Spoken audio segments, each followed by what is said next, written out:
Greetings. Thank you all for joining this webinar. My name is Dr. Hilda Billups, and I currently serve as the chair of the Webinars Committee for TACUSPA, the Texas Association of College and University Student Personnel Administrators. You will notice we've changed the format for this webinar just a bit. This is one of our pre-recorded webinars. In these pre-recorded webinars, we seek to learn from experienced student affairs leaders. Our guest for today is Dr. Neil Golemo, who serves as the Vice President of Education and Research for TACUSPA. Allow me to introduce our facilitator for today's webinar. Dr. Anthony Edwards supports TACUSPA as the Director of Research and as a member of the Webinars Committee. Anthony serves as an assistant professor in the Department of Educational Leadership and Technology at Tarleton State University. Anthony's teaching assignments include higher education leadership, higher education student services, higher education finance, higher education policy and politics, higher education history, and the Comprehensive Community College. Dr. Edwards previously served as the director of Tarleton Online at Tarleton State University, a professor of biology at Panola College, senior vice president of talent at the Fort Worth Chamber of Commerce, and science department chair at Granbury High School. Dr. Edwards also served as a secondary science teacher in Fort Worth ISD and Huckabee ISD. Anthony's research agenda focuses on organizational change in higher education with respect to strategic planning, STEM education, higher education marketing, academic advising, and educational technology. Anthony has published manuscripts in the Journal of Higher Education Management and the HAPS Educator. In addition to chairing dissertation committees, Dr. Edwards supports student success as coordinator of the Higher Education Leadership Concentration of the Master of Education program in Educational Administration. We're very excited to have Dr. Edwards to serve as our facilitator for this webinar, and we are thankful to Dr. Golemo for his willingness to share. I will now turn our webinar over to Dr. Edwards. Thanks so much, Dr. Billups, and thank you all who are watching this today. And this is a pre-recorded webinar for TACUSPA. The learning objectives for this pre-recorded webinar are to increase knowledge of student success strategies, as well as strategies for success for student affairs leaders and professionals, and to understand what skills student success leaders need to succeed.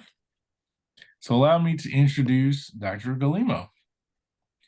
Dr. Golemo has served as Director of Campus Living at Texas A&M University Galveston since 2000, actually since the fall of 2014, but he's been at TAMU Galveston since 2006.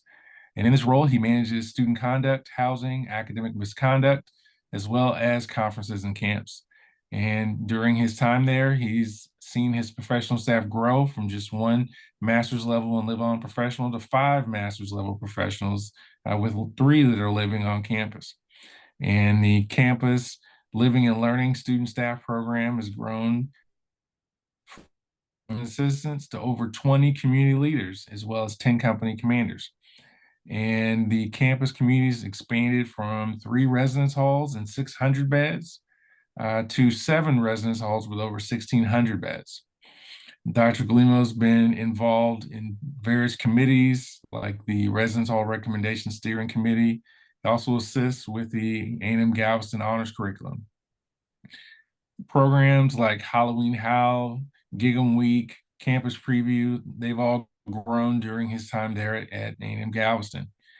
And Dr. Golemo's earned his Bachelor of Arts in Speech Communications from Baylor University in 2004, as well as his Master of Science in Education and Higher Education Administration from Baylor University in 2006.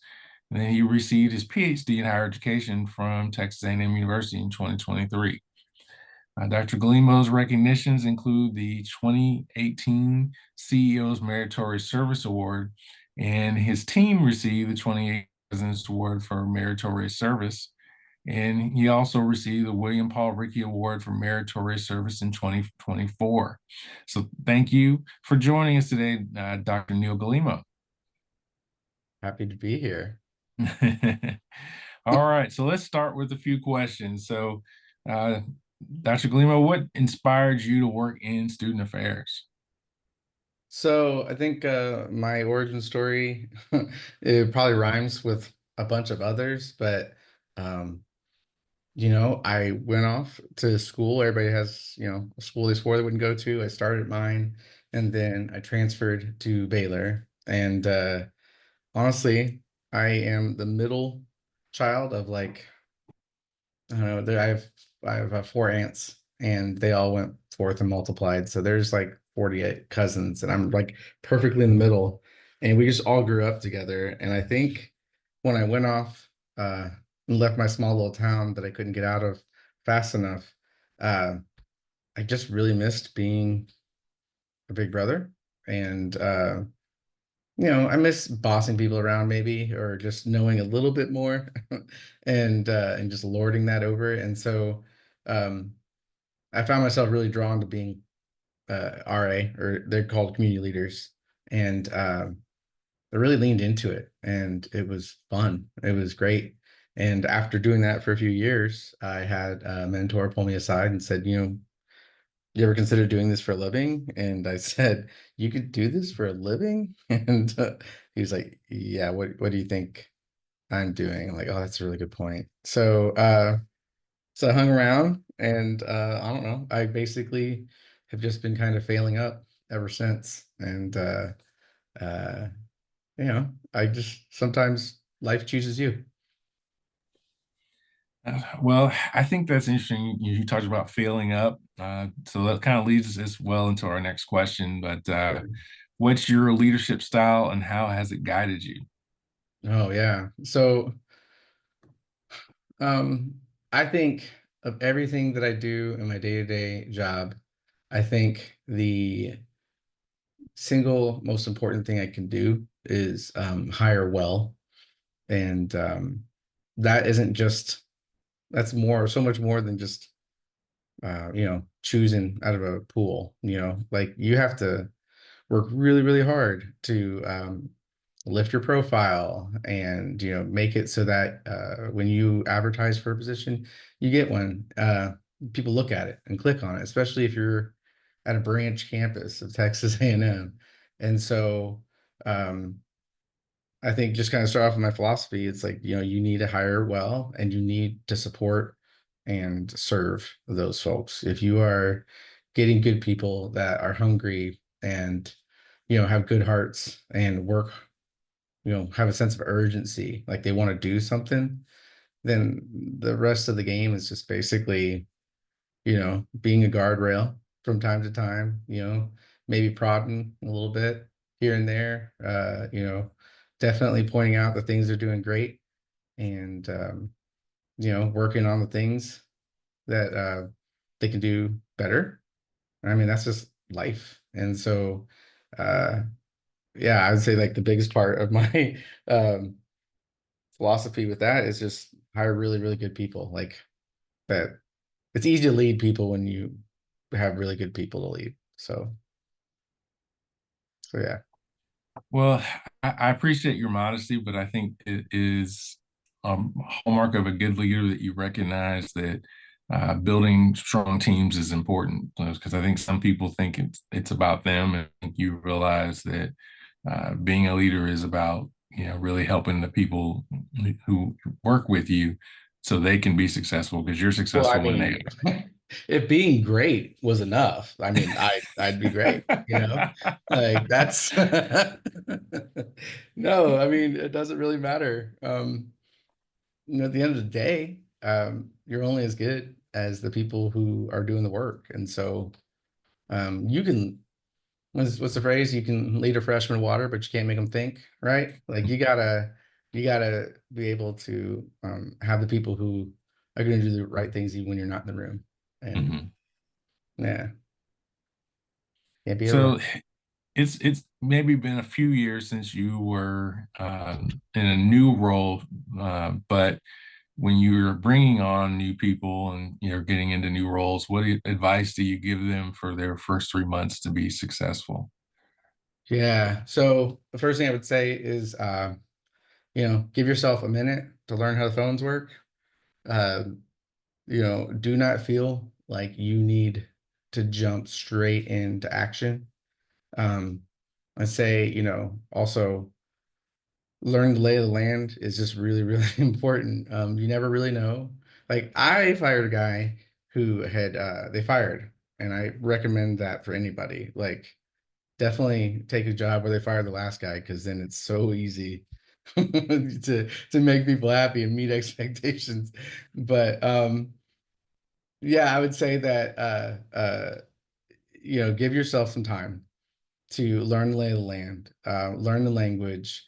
Uh, don't mention the last place you worked, like, because you ain't there. And so, give the culture that you have respect enough to, learn it, and then find yourself an area to plug in. And then I would also say, I just highly recommend this to anybody. Just make sure you concentrate on being easy to work with. Be coachable, keep your ears open, and then I mean plug in when somebody gives you something, like see it as an opportunity, and then just prove yourself off the bat, and then just keep proving yourself. That's important because I think opportunities, they don't always come along, and sometimes you gotta seize them when they're there. But I think that's really really good advice. In terms of you in your relationship, I mean, obviously you've worked in student affairs for years, but you've been a good networker, right? So you've learned about people in the profession. So you probably work with some good leaders. So what's some good advice that somebody who's worked in the profession has, given you?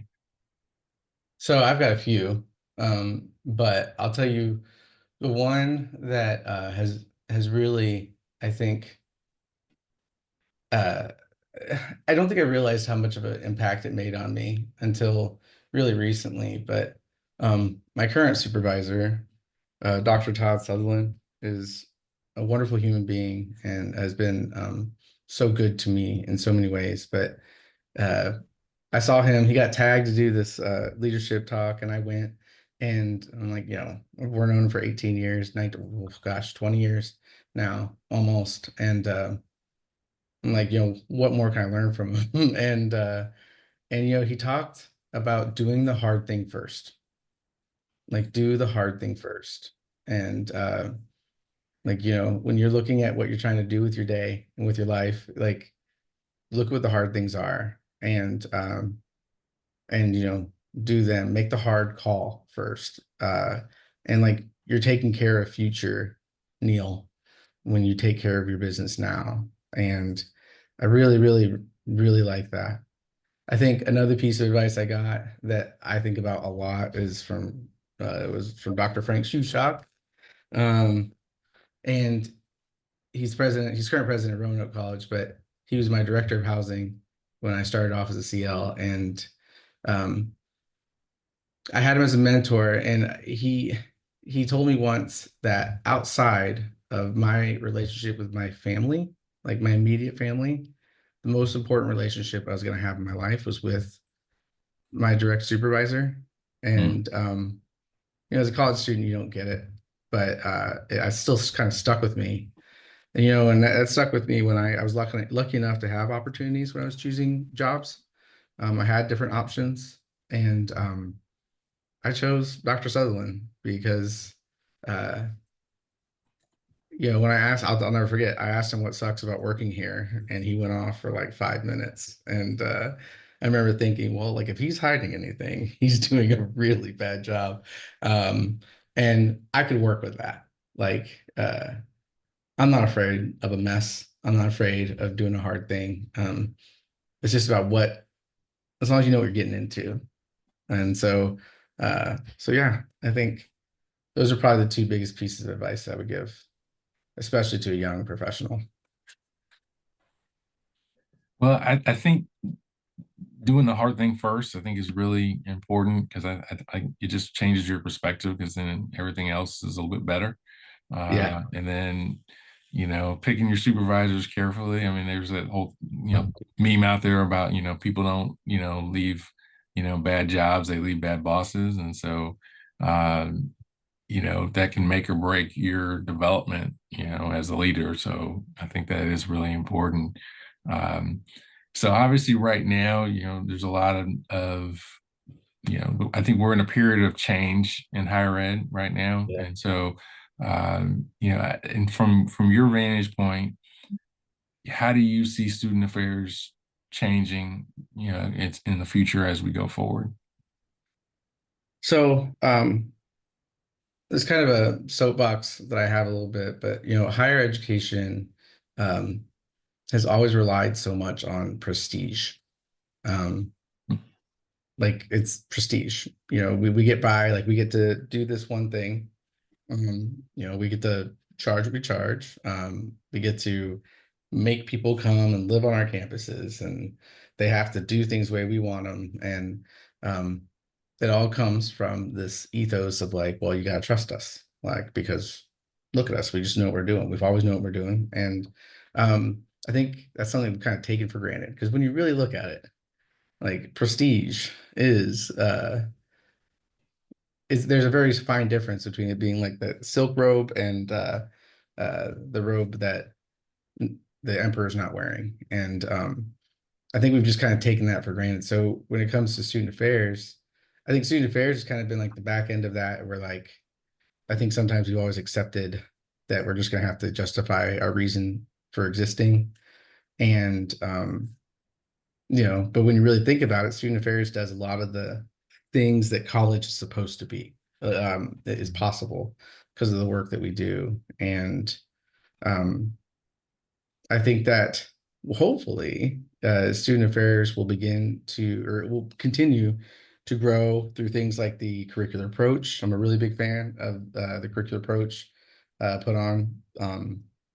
Goes through ACPA, but really it takes honestly a learning model that incorporates pedagogy through it. Mhm. And I think that that is really the future of student affairs, and understanding that, not just understanding that we play a vital role in educating students in the educational process, uh, not even necessarily a support role. Like we play a role in all of it, but we have to, it's not enough just to do the thing, you have to tell the story. You got to let people know what you're doing.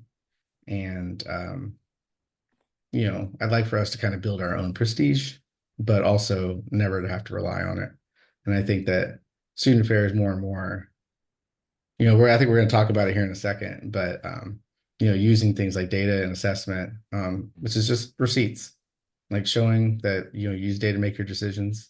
And I think that's where student affairs is headed, whether we like it or not. But Yeah. I like it. All right. Well, you let the cat out of the bag, so let's go into it. So, as a student affairs leader, obviously, like you talked about justifying and telling the story. So how do we use data, theory, research to do all that? Yeah, well, my dad used to say that without data, you're just another jerk with an opinion. Mhm. And my dad gets smarter every day. So It's funny how that happens. he was an idiot when I went to college.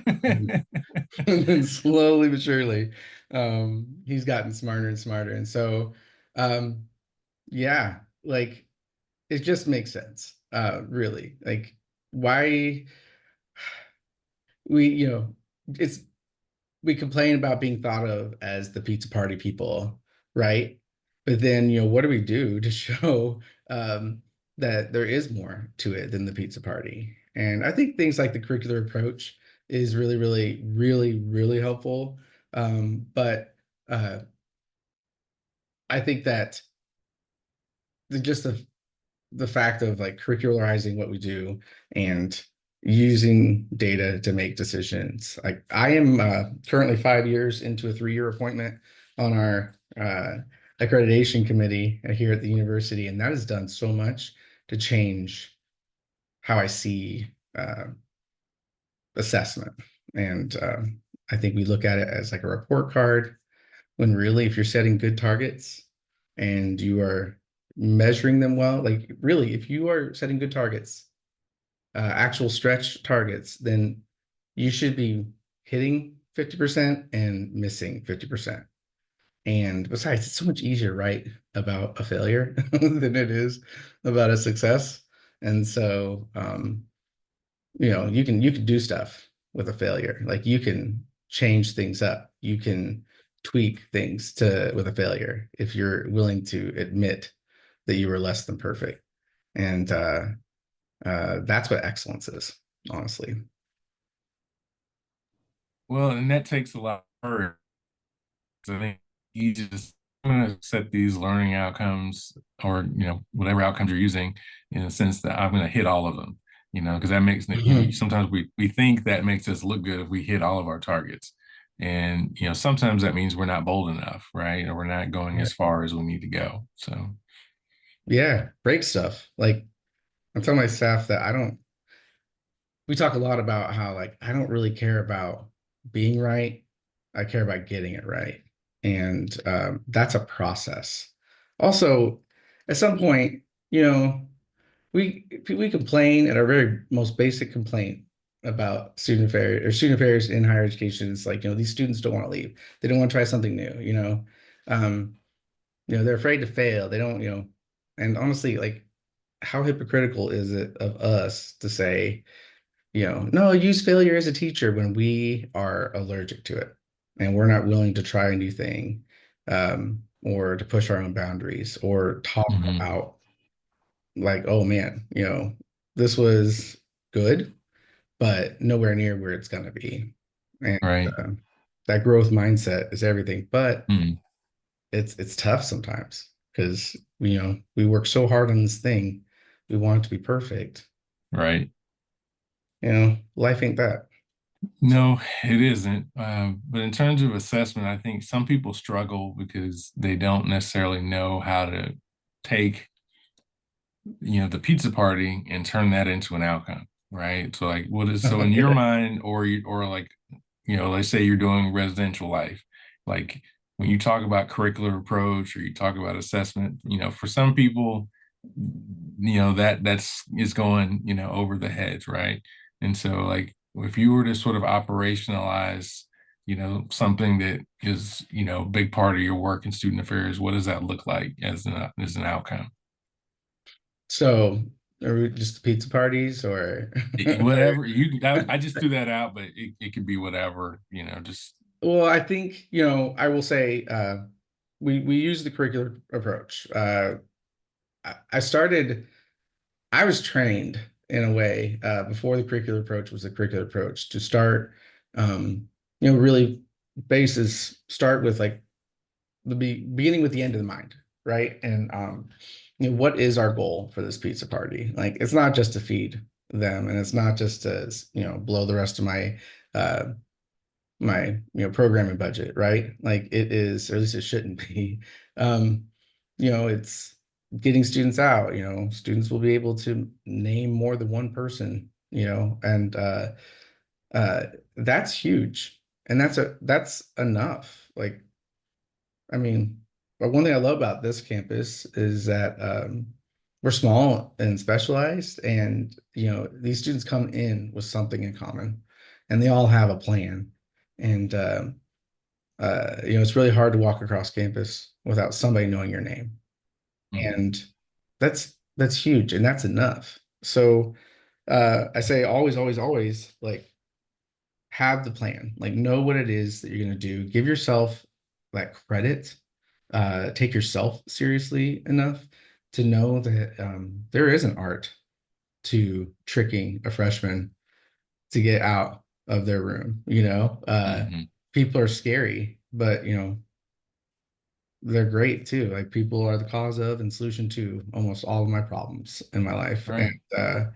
uh, not everybody's built like me where we just can't wait to find somebody new to annoy. Like, and other people come with experiences that tell them maybe not everybody is safe.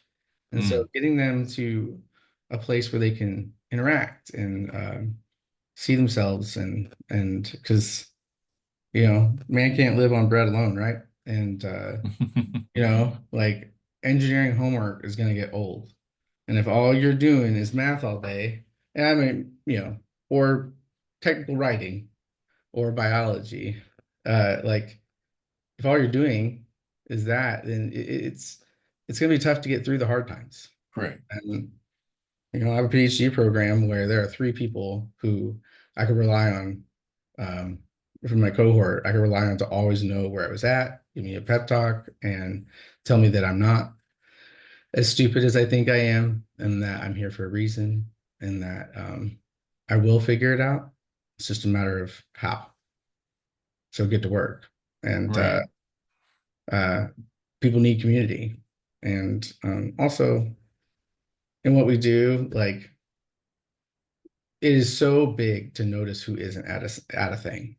Mhm. Um, it is so big to be able to figure out who is not taking advantage of these connection points, or Sure. who's not, and we're the only ones, I say, like, especially in housing part, sometimes we're the only ones who really know who is not going to a thing or not connecting because they're not leaving the Right. room, and or they're never going to their room, like they just are staying at home. And yeah, and so I think that we are a pivot point, but we have to use data. We've got to use everything at our fingertips, and we've got to be able to show what we do, because if Right. not, you're begging to be taken for granted. Right.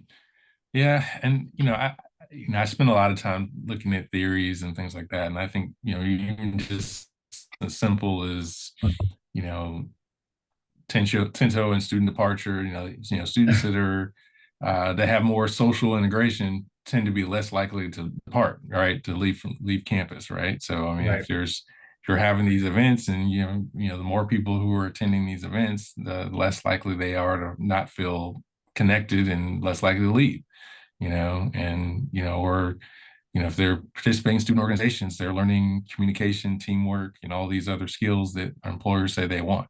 And so, I think it's, again, like you said, how we tell that story. And, as you talk about the curricular approach, is figuring out, what do we want people to learn in student affairs, and, how do we measure that and go on the journey. So, And if you're not looking at your data, like the other side of that is, how are you ever going to know mhm, what's keeping them from coming? Like, is it something that you've done? Are you holding it on the 6th floor and the elevator's broken? Like, there's people who will not be able to come, and you're an able-bodied person. Um, you might miss that. Like, you genuinely might miss that, and I don't think I could blame anybody for missing it, but you know, you can always be making things better and right, more accessible, and um, just getting better and getting more of a fine point to the art of what we do. It takes that, and also theory is just finding the shoulders of the giants you're going to stand on, right? Like, right, practically speaking, we don't need to discover every new thing for ourselves. Like, we can right. on it, and so this makes sense. No, that's very true. In terms of folks that are in the profession now, I mean, you work with the team. The folks that are doing well and thriving. Are there certain skills that they have in student affairs that are helping them to be more successful? Yeah, I would say, I mean, I think the single biggest thing, or something I look for in somebody, is drive. Um, but drive is really like a bunch of other things kind of packaged together. Like, do they have a confidence? Like, do they believe that they can make a difference? That what they do is going to affect change one way or the other? Um, I think it's really, really hard for anybody who genuinely feels empowered to not want to use that empowerment and to do things. Um, I think also I look a lot for humbleness. Um, Maybe it's because I respect that in others, which I do not see in myself. And but no, I really, really respect the people who, um, man, I love working with the people who, like, they don't need the credit, like they just want to do the good thing. And I'm really blessed to have some of those people on my staff. They make me look great all the time, because they take a crazy idea and they actually make it work, and they put the pieces together. And uh, there's a certain humbleness because things fall apart when you need um, credit.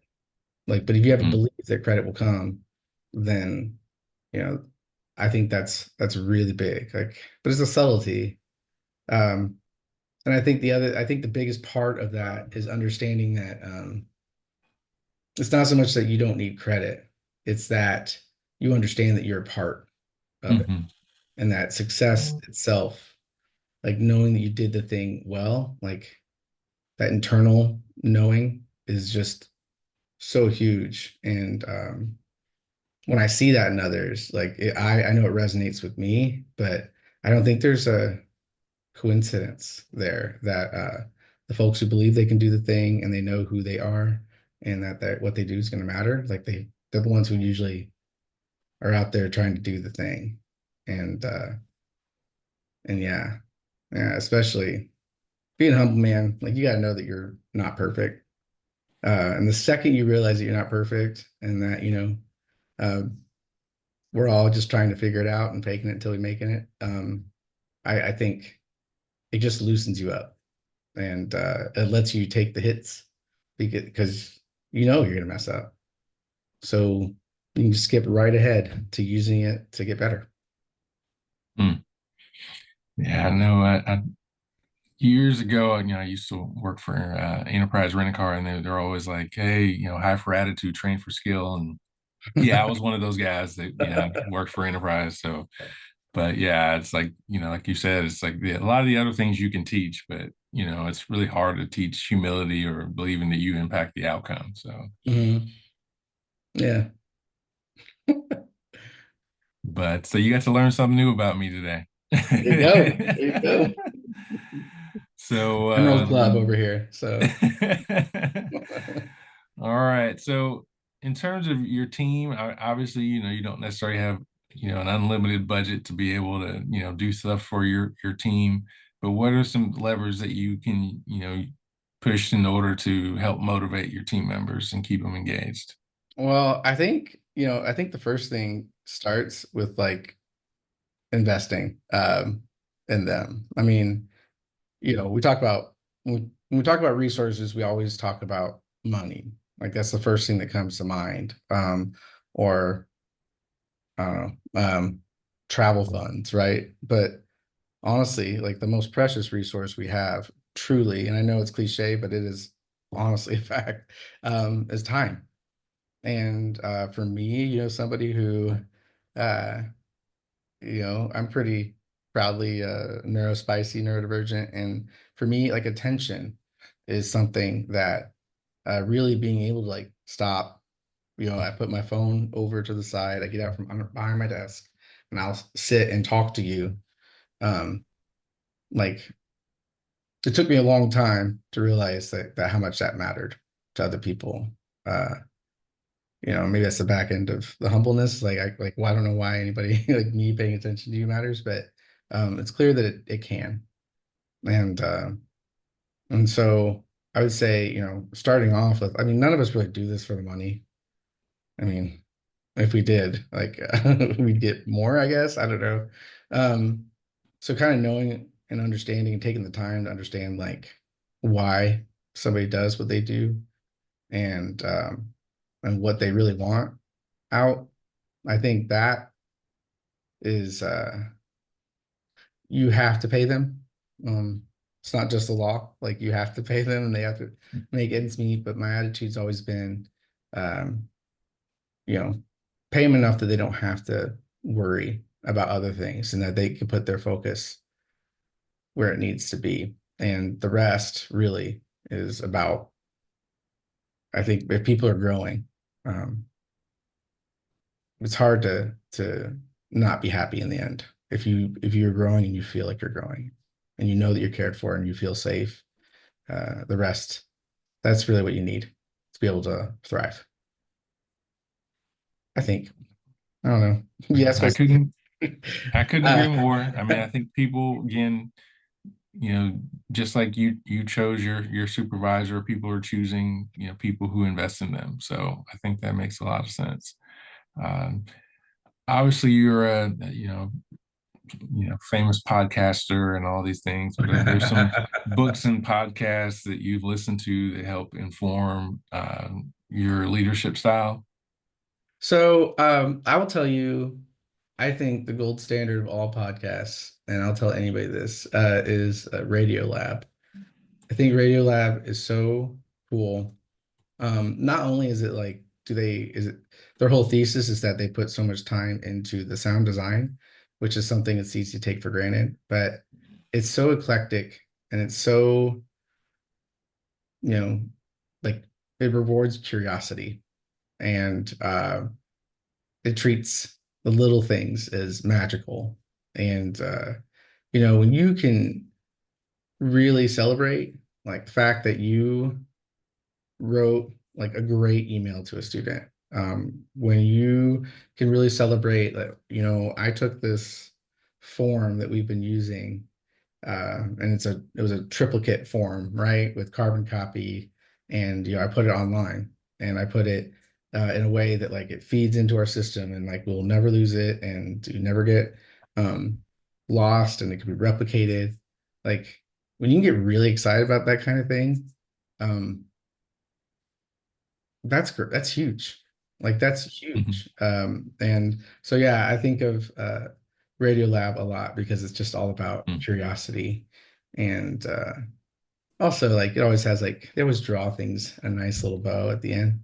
And so yeah, the exploration, I think.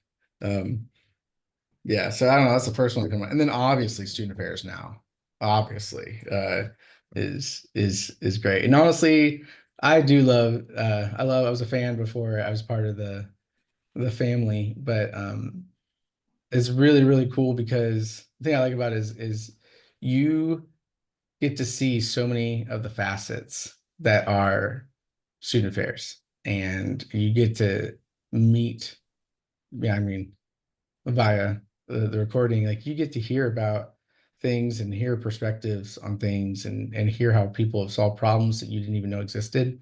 Um, that's really, really cool. And it's hard not to kind of fold that into the library possibilities you have on your campus and in your daily tasks. So yeah. Very helpful.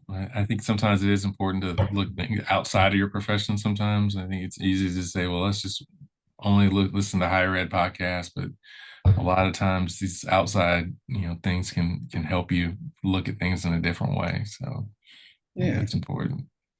So I know we've talked about, people that, previous leaders that maybe you've worked with, but I guess as we close, uh, if you think about maybe the advice you wish you had been given, if there are things that you kind of learned through experience, be like, well, I wish somebody had told me this. What might that have been? Man, I think that I gotten a lot of advice, like a lot of really good advice. And I think that I think the best way for me to answer this question is kind of like it's definitely unfair, but um, there's so much good advice I got that I didn't listen to, or that Mhm. I didn't um, understand the the context properly. And so I think that's kind of a non-answer. But one thing I will say, like something I wish I had known, is that the smartest people are not always the ones who end up in charge. Um, and that you can be, I joke around about failing up, but you could be promoted to a place where, well, there's that phrase, we're all promoted to our levels of incompetence, right? Um, and I've kind of realized that being an institutionalist is like a point of privilege, like it's an indicator of privilege that um, institutions have always worked for me. And so just believing that, oh man, this will work out. Like, obviously we have smart people in charge. Like, if they say we need to do this, we need to do this, right? And kind of realizing that, well, that's not always the case. And I've been really, really lucky. Like, we've always had really good leadership here, you know. We really, really have. And I've been really, really blessed, especially working with A&M. You know, a lot of institutions say they care about things, and you know, I've seen us in a hurricane and multiple times, and Mm, you know, your values are what show up. Your real values are what show up in the hard times, and I've always been proud of A&M and especially of our campus. But yeah, looking at the world today, it's kind of hard. Like, you want to think that even the people who are in charge are doing their best, and I think we're kind of realizing that, like, that's not necessarily always the case, and that people have their own agendas and they're not always going to align with you. And so understanding that, like, sometimes you're gonna have to be a keeper of the spirit, and it can mm. be lonely. And yeah, I don't know. That's probably depressing, but No, but I do think what people don't always see as a leader is that I think leaders sometimes have to be, we have to fill other people's cups sometimes, you know, because I think you Mhm. have to motivate and, you know, help others achieve, you know, but sometimes you have to figure out how do you fill your own cup. And that can be hard, you know, so. Well, you can't. You know, one of my people, brilliant assistant director I have, like, she was the one who told me that phrase, that you can't pour from an empty cup. Mm. And she was encouraging me in a moment where I was just pressing. I was redlining, and you can only go off adrenaline for so long. And yeah, like, you can't pour from an empty cup. And we still have to sometimes, you know, I have a leader who said, you know, sometimes good leadership is disappointing people at a rate they can handle. And it's tough, but sometimes that's true. And, like, just giving people enough to get by, seeing them, recognizing them, um, making it clear that they matter is important. But at the same time, not everybody's always going to have your best interests at heart. And I think that's, I don't know. I can forgive a lot of sins, if you're honest about it. If we can Mhm. all see this is what's happening, okay, cool. I don't necessarily need you to have the best motivations, um, for me to be able to carve out my space and do what I can within my scope. Um, I can still be true to the mission, even if, and sometimes that is the job, is finding a way to uh, take value, a misaligned value, and make it work and make it something that can help everybody.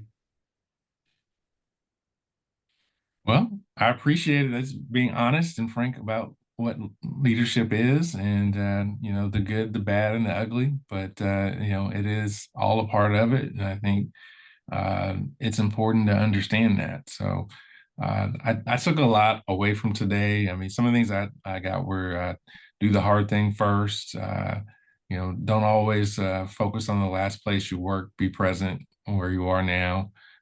Pick your supervisors carefully. Focus on this curricular approach in student affairs. Tell your story, or tell the, you know, your department story. Um, don't be afraid to not hit all of your targets in your assessment, but take assessment seriously. Have a growth mindset. Uh, have this good combination of drive, confidence, believing you can impact the outcome, and humility. Investing in people, helping them grow. Podcasts like Student Affairs Now and Radio Lab. Your real values are what show up in the hard times. The smartest people aren't always the ones that make it to the top, and be a keeper of the spirit. So, thank you so much, Neil, Get for caught all of trying. your, yes, get caught trying. Very good. I appreciate you dropping the mic so many times today. This has been good. But unfortunately, that's all the time that we have today. And I just again like to thank you for participating today. No, I'm so pleased with myself right now. So so thank you. There we go again with that humility. Yeah. No, this is great. I'm so glad that you guys are doing this. Thank you so much. And with that, I'm going to turn it back over to Dr. Billups. Thank you. Thank you so much for viewing this webinar today. We'd also like to thank Dr. Golemo again for sharing with us.